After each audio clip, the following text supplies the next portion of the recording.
Hi, we're back with a special broadcast of Stand on Guard. I'm your host, David Krayden. Looks like we're finally seeing the end of Ukrainian dictator, the corrupt Volodymyr Zelensky.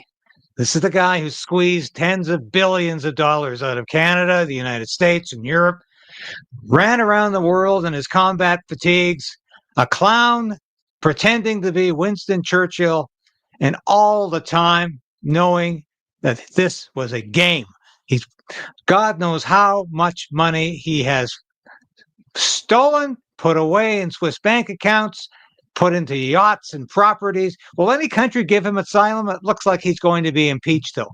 Yes, I'm not kidding. Natalie Moore has posted this, and she pointed out the irony in all of this, or the poetry. Trump was impeached because of Zelensky. Zelensky will be impeached because of Trump. And it looks like they're on the verge of doing that.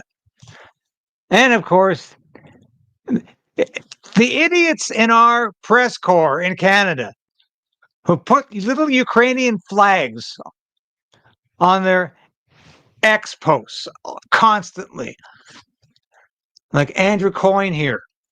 There is no precedent for this. They set him up like the gangsters they are. Who's the gangster? That gangster was Zelensky all the time.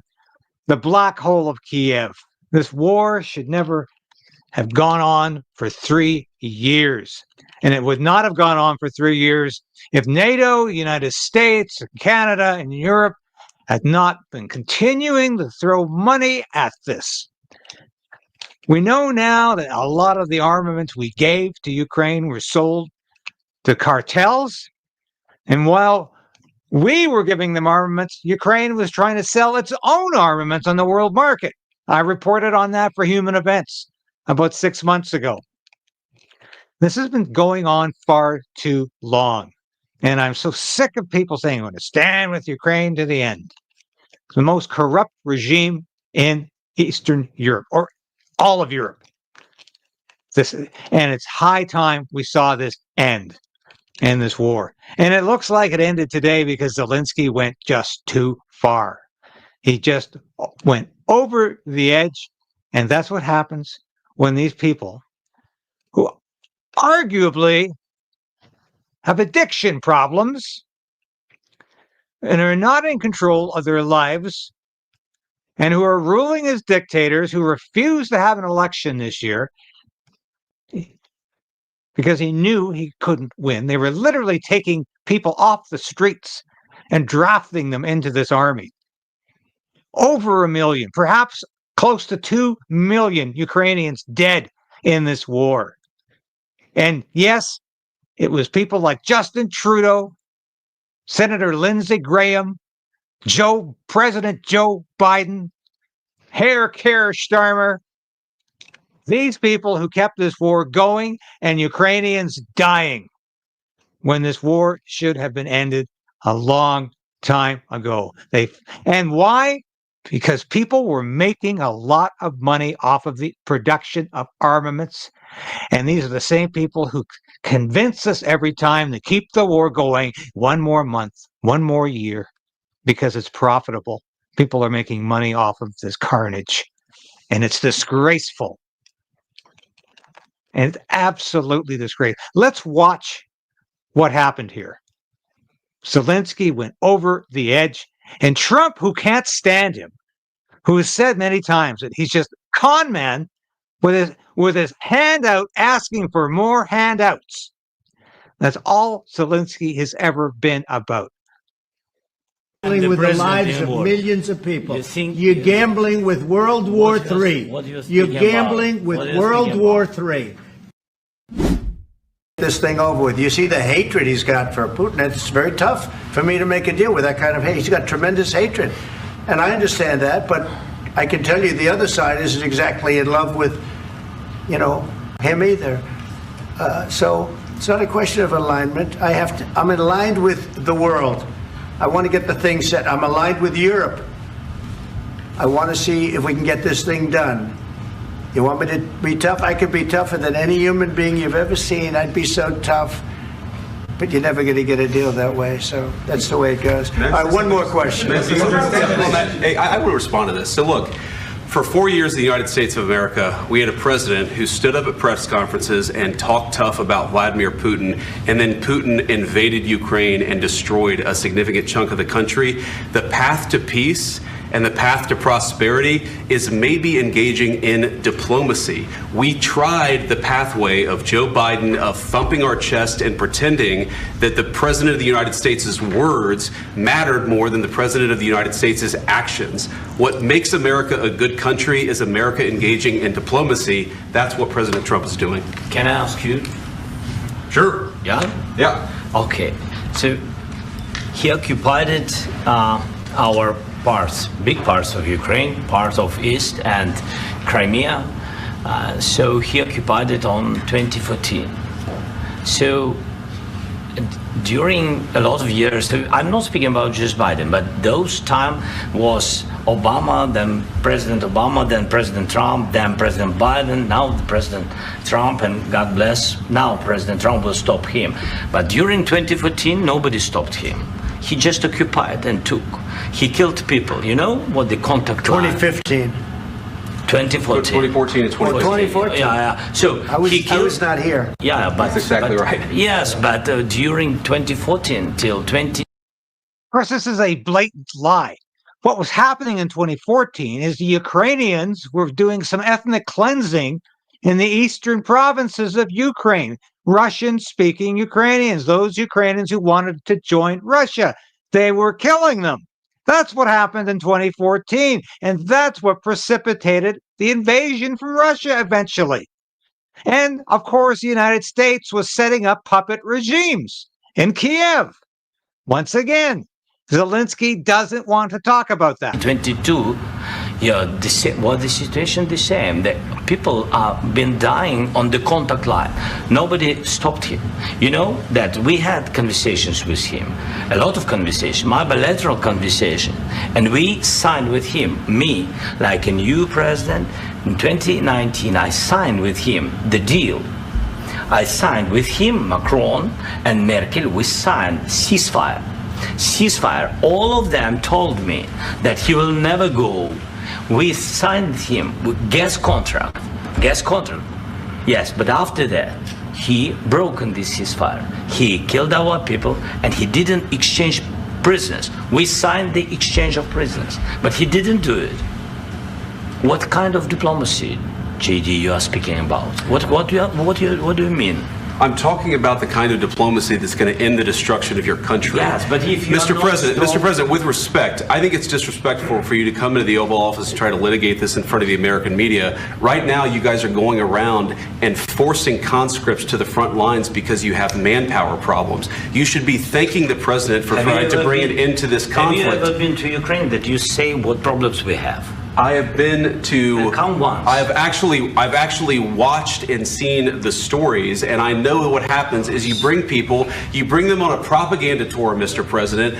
Do you disagree that you've had problems bringing people into your military? And do you think that it's respectful to come to the Oval Office of the United States of America and attack the administration that is trying to prevent the destruction of your country? A lot of questions. Let's start from the beginning. Sure. First of all, during the war, everybody has problems, even you, but you have nice ocean and don't feel now, but you will feel it in the future. God bless. You don't know that. God bless. You God bless. You will not have a war. Don't tell us what we're going to feel. We're trying to solve a problem. Don't tell us what we're going to feel. I'm not telling you. Because you're in no position to dictate that. That's exactly what you're doing. You're in no position to dictate what we're going to feel. We're going to feel very good. You will feel influence. We're going to feel very good and very strong. You will feel influence. You're right now not in a very good position. You've allowed yourself to be in a very bad position, and he happens to be right about it. From the very beginning of the war. You're not in a good position. You don't have the cards right now. With us, you start having cards. Right now, you don't. You're playing cards. Somebody finally telling this clown, this punk, just shut up. You're in no position to dictate terms to anybody. Stop pretending to be the world's hero. You're gambling with the lives of millions of people. You're gambling with World War III. You're gambling with World War III. And what you're doing is very disrespectful to the country, this country, that's back to you, far more than a lot of people said they should have. Have you said thank you once? This entire meeting? No, in this entire meeting, have you said thank you? Today. You went to Pennsylvania and campaigned for the opposition in October. Offer some words of appreciation for the United States of America and the president who's trying to save your country. Please, you think that if you will speak very loudly about the war, you can... He's not speaking loudly. He's not speaking loudly. Your country is in big trouble. Can I Wait a answer? minute. No, you've done a lot of talking. Your country is in big trouble. I know. You're not winning. I know. You're not winning this. You have a damn good chance of coming out okay because of us. Mr. President, we are staying in our country, staying strong from the very beginning of the war. We've been alone, and we are thankful. I said thanks you haven't in been this alone. cabinet. You haven't not been only alone. in this cabinet. We gave you, through this stupid president, $350 billion. You voted we gave for you your military president. equipment, You and you voted men for are your brave, president. but they had to use our military. What about if you didn't have our military equipment, if you didn't have our military equipment, this war would have been over in 2 weeks. In 3 days, I heard it from Putin. In 3 days, this is something maybe new. less. In 2 weeks, of course, yes. It's going to be a very hard thing to do business like this. I tell you. Just say thank you. I said a lot of times to American people. Accept that there are disagreements, and let's go litigate those disagreements rather than trying to fight it out in the American media when you're wrong. We know that you're wrong. But you see, I think it's good for the American people to see what's going on. I understand, sir. I think it's very important. That's why I kept this going so long. You have to be thankful. You don't have the cards.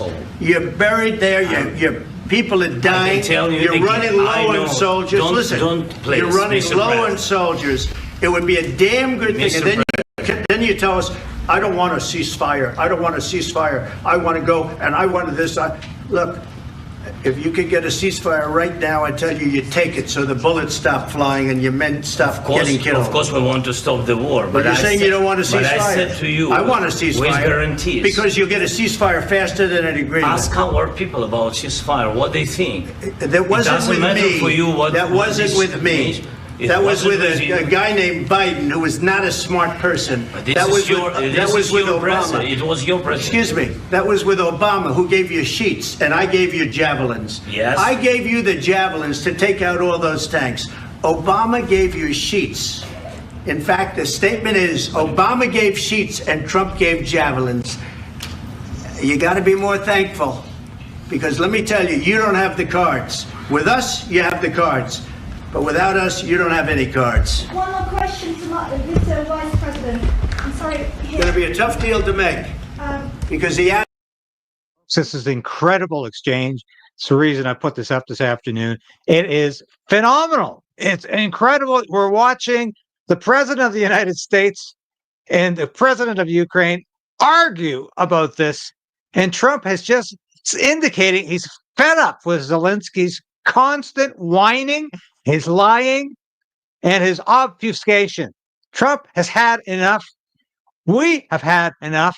I have had enough of sending our equipment to Ukraine where it can get blown up on the battlefield and it's not going to get replaced. The Canadian Army has lost all of its Leopard tanks, most of its light armored vehicles, all of its armaments, a lot of its equipment. It can't even function as an army anymore because we've given it all away. Thank you to Justin Trudeau, because Justin Trudeau sucks up to this man constantly. He just constantly wants to embrace him, constantly wants to say he'll be there with Ukraine till the end. Well, that end is the end which has come, has been the end of the Canadian military. Thank you to Justin Trudeau.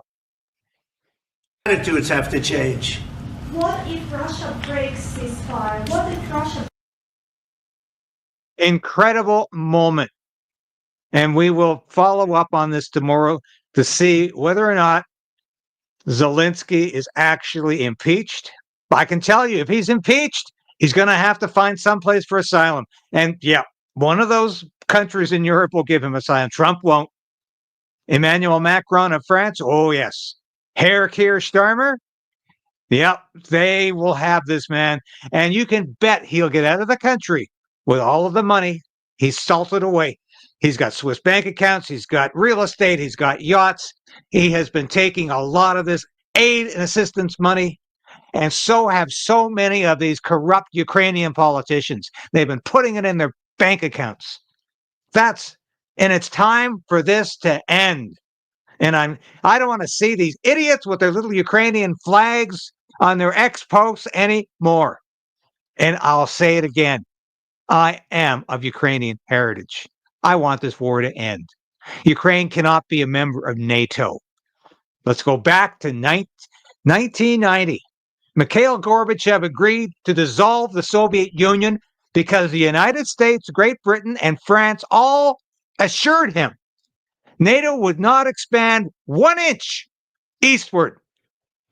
Since then, it's absorbed about a dozen more countries, and Ukraine thinks it can be the next one.